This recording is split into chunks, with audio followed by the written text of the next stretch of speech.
Assalamualaikum warahmatullahi wabarakatuh. Berjumpa lagi dengan saya Tasbihah. Hari ini saya akan memaparkan materi tentang landasan dan prinsip penggunaan media pembelajaran.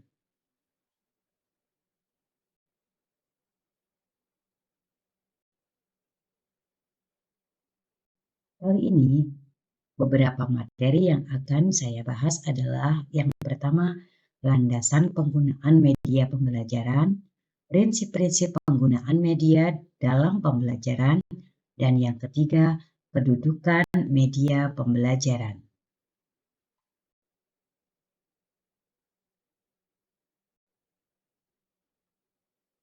Media pembelajaran yang sesuai dengan kebutuhan kegiatan pembelajaran akan menciptakan suatu kegiatan pembelajaran yang efektif dan efisien.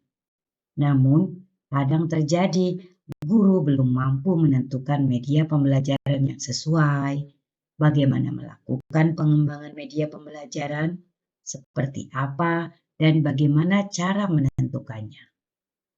Ada beberapa dasar dan prinsip-prinsip dalam memilih dan menentukan media pembelajaran yang sesuai dengan kondisi belajar siswa.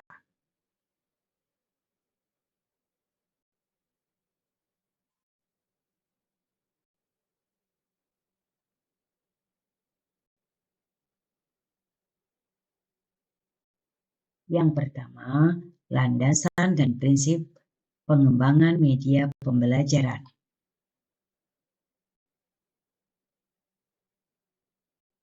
Ada 3 landasan penggunaan media pembelajaran. Yang pertama adalah landasan empiris, yang kedua landasan psikologis, dan yang ketiga landasan teknologis. Kita akan membahas satu persatu. Yang pertama adalah landasan empiris. Arti empiris adalah suatu ilmu pengetahuan yang didasarkan oleh akal sehat, tidak spekulatif, serta berdasarkan observasi terhadap kenyataan.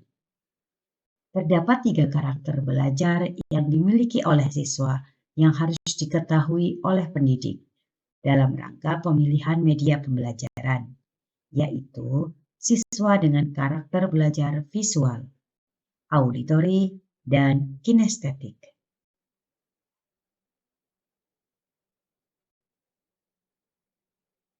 Karakteristik belajar visual, ciri-cirinya adalah cenderung melihat sikap, gerakan, dan bibir guru yang mengajar. Tidak suka berbicara di depan kelompok, bukan pendengar yang baik, terlihat dalam diskusi kurang mampu mengingat informasi, lebih suka peragaan daripada penjelasan, dapat duduk dengan tenang dalam situasi ramai tanpa terganggu. Contoh media yang tepat yaitu rangka tubuh, poster, peta, video, dan lain-lain. Yang kedua adalah karakteristik belajar auditori. Ciri-cirinya adalah daya ingatnya baik, pendengarannya ulung. Pendengaran ulung maksudnya adalah seorang yang bisa menjadi pendengar yang baik, cenderung banyak berbicara, tidak suka membaca, kurang cakap dalam tugas mengarang atau menulis, senang berdiskusi, tapi kurang mampu memperhatikan hal-hal baru. Contoh media yang tepat adalah rekaman, radio, ceramah guru. Yang ketiga adalah karakteristik belajar kinestetik. Bagaimana saja ciri-cirinya? Yang pertama, sulit duduk manis atau berdiam diri.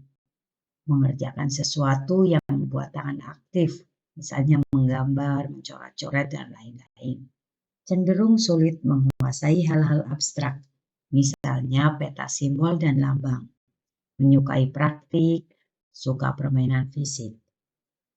Contoh media yang sesuai untuk anak dengan tipe belajar kinestetik adalah membuat model, bermain peran, berjalan, dan sebagainya.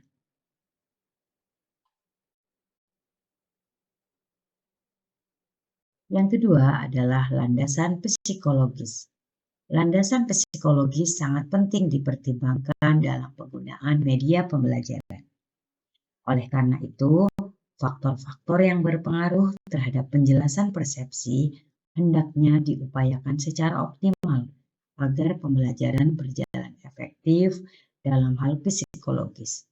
Anak akan lebih mudah mempelajari yang bersifat konkret daripada abstrak. Beberapa pendapat ahli psikologi tentang hal tersebut. Yang pertama yaitu dari Jerome Bruner. Ada 3 tingkatan utama modus belajar, yaitu inektif, ikonik, dan simbolik. Ini berlaku untuk anak-anak dan orang dewasa. Yang kedua adalah Charles F. Haban. Yang ketiga adalah Edgar Dale. Tingkatan pengalaman perolehan hasil belajar digambarkan sebagai suatu proses komunikasi. Guru bertindak sebagai sumber pesan dan peserta didik sebagai penerima pesan.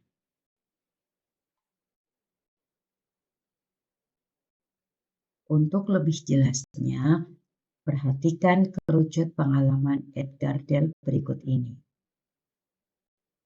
Yang pertama adalah pengalaman membaca. Pengalaman membaca akan memiliki dampak siswa atau peserta didik dapat mengingat hanya 10% dari apa yang kita baca. Apabila mendengar 20%, melihat gambar 30%, kemudian melihat film, melihat pameran, melihat demonstrasi, dan karya wisata itu 50% dari apa yang kita lihat dan kita dengar. Kemudian partisipasi dalam diskusi dan demonstrasi itu akan memberi dampak 70%. Kemudian pengalaman melalui drama, melalui benda tiruan dan pengalaman langsung akan membuat daya ingat paling kuat, yaitu 90% setelah 2 minggu berlalu.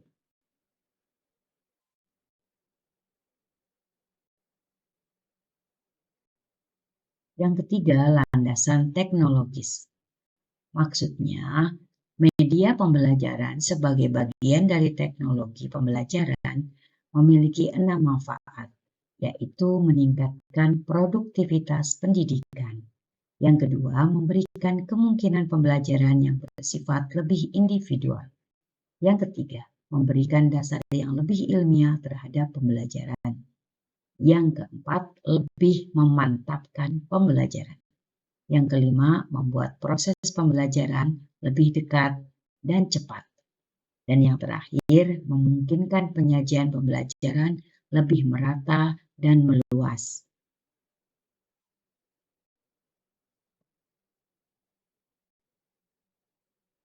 Yang keempat, landasan teoritis. Dari tokoh-tokoh berikut, antara lain yang pertama Darajat pada tahun 1995, suatu benda yang dapat diindra, penglihatan, dan pendengaran atau alat peraga pengajaran, baik yang terdapat di dalam maupun di luar kelas yang digunakan sebagai alat batu penghubung atau medium komunikasi dalam proses interaksi belajar mengajar untuk meningkatkan efektivitas hasil belajar siswa. Kemudian menurut Rohani, kemudian menurut Hamijaya pada tahun 1997, media pendidikan adalah semua bentuk perantara yang dipakai orang untuk menyebarkan ide, sehingga gagasan itu sampai ke penerima.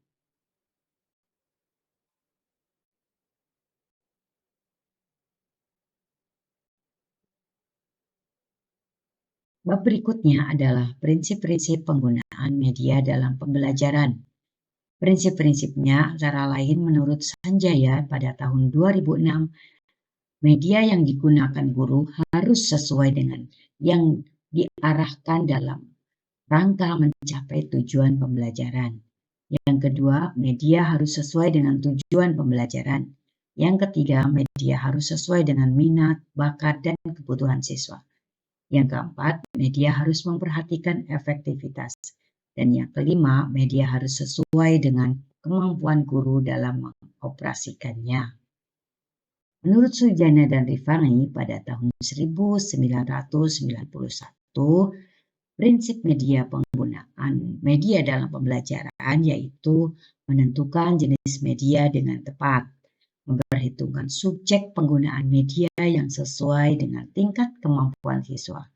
Yang keempat, menyajikan media dengan tepat. Dan yang kelima, menempatkan penggunaan media tepat waktu.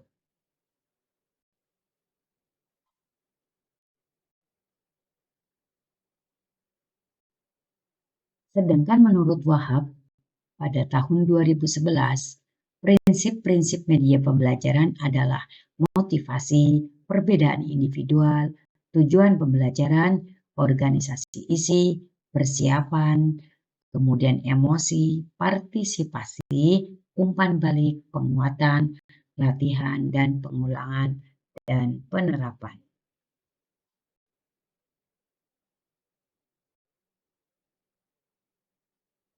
Kedudukan media pembelajaran. Keunggulan yang diperoleh dalam pembelajaran ketika menggunakan media pembelajaran adalah mampu mengkomunikasikan pesan yang rumit menjadi diterima siswa dengan optimal dan mudah. Dalam komponen ini ada yang harus selalu ada, yaitu guru, siswa, materi pelajaran, tujuan pembelajaran, media, dan evaluasi. Jika ada salah satu yang hilang, maka pembelajaran akan terhambat.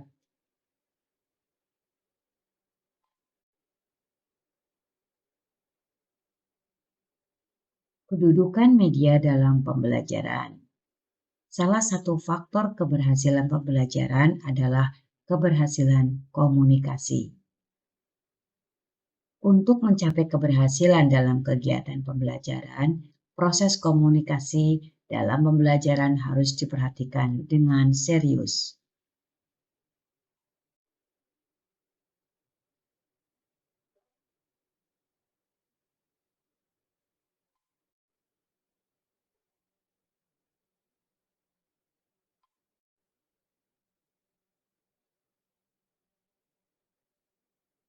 Kesimpulannya, dari uraian materi tersebut, maka kesimpulannya adalah sebagai berikut.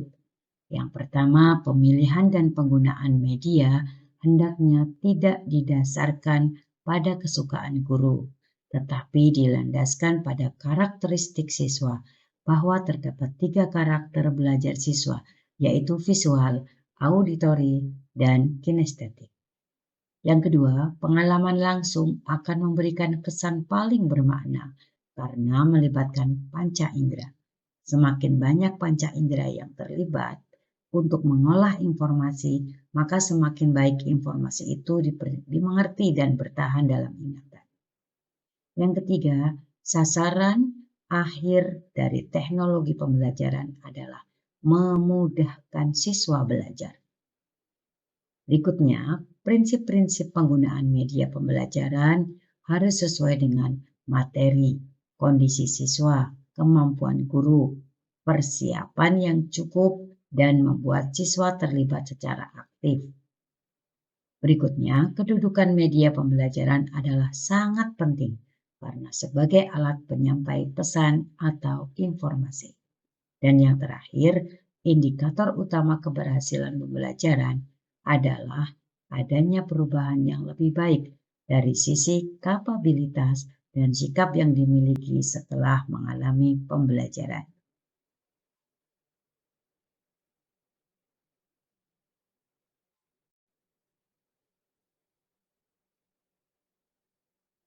Alhamdulillah, demikian pemaparan kami. Kurang lebihnya mohon maaf dan semoga kita semua mendapat ilmu yang bermanfaat. Amin. Sekian dan terima kasih. Wassalamualaikum warahmatullahi wabarakatuh.